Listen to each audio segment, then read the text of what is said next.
That's pretty impressive.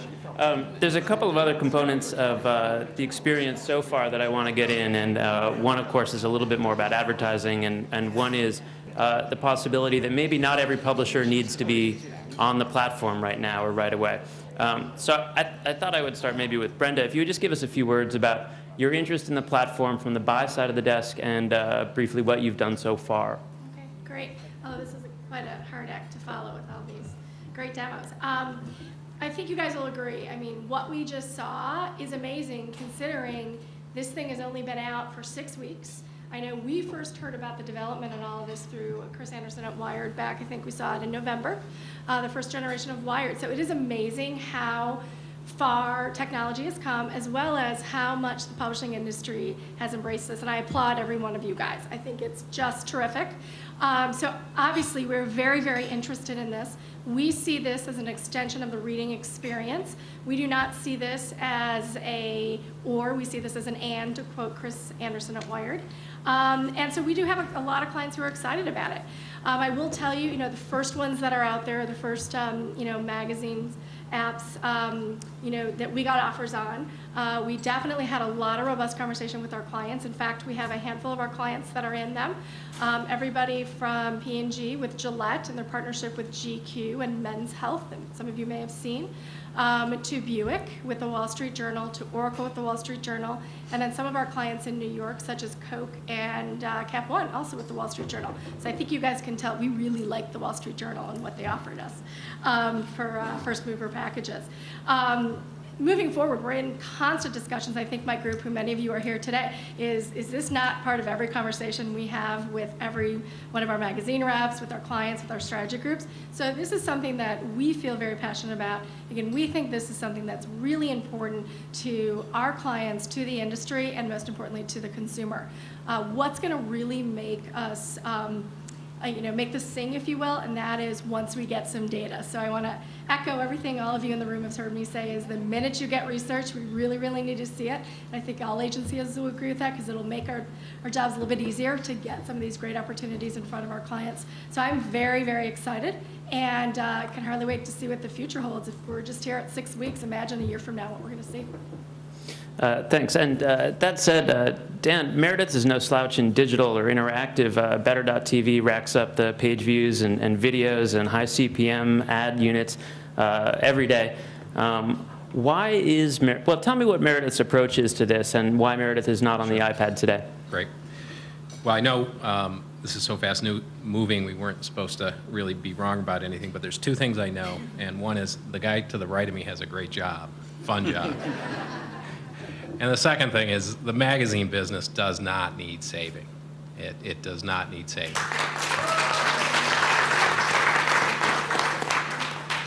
So we're not a first mover. I think the fact that we don't have an app to show proves that. But we want to be a smart, sponge-like follower, and we are, I think everybody, all the members here on the panel are part of the Next Issue Media Consortium. So we are working together in developing ideas about e-readers, about thinking about the fee structures and the commerce surrounding e-readers, as well as the user experiences in hopes of standardizing some of the magazine experiences.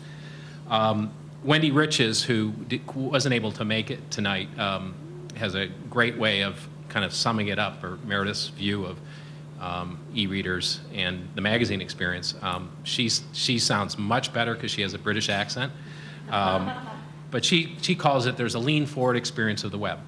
Users are actively pursuing, Google is the navigational paradigm. A user typically knows what they want, they're using keywords, and that's how they run into our brands on the web.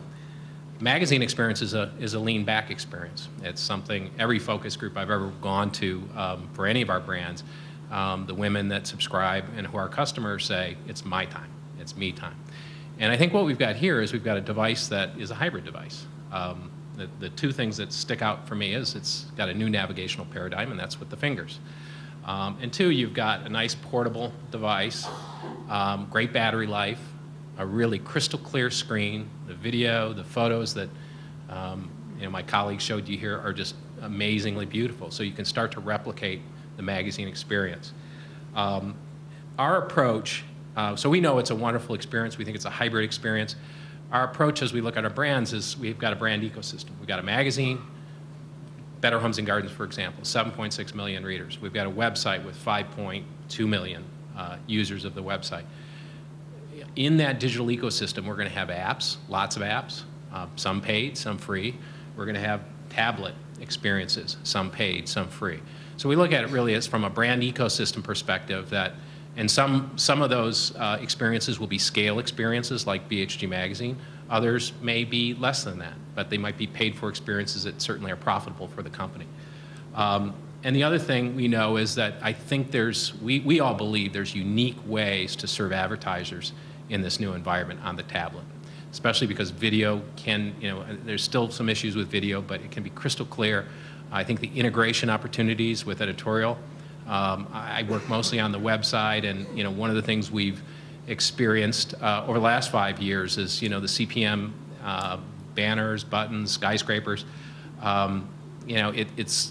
There's a push to do more than that, to integrate content in the content well of websites, and we've begun to do that. And I think there's opportunity here, and I've seen some great examples of advertisers being really tightly integrated with the content itself.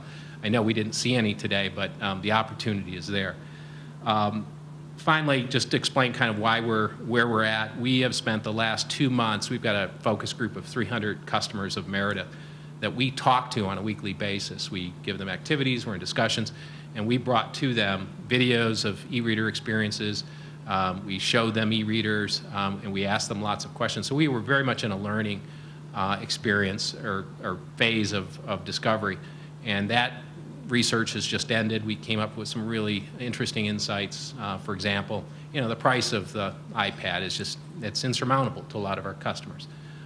If they have a choice between a $500 application or a device and reading a magazine or just picking up a paper magazine, they by far, a majority told us they'd rather have the printed edition. There's a lot of learning still about the device itself. They don't understand how it works. There's a lot of education, I think, that is available to us and that's needed. And so we're going to learn from our consumers, and then finally we're going to go to our advertisers as well and learn what is it that we can do differently, because all of this is, we just can't, just like the web, we just can't take the printed edition and put it on the web. You've got to have differentiation across that ecosystem of products for the brand. They've got to be differentiated.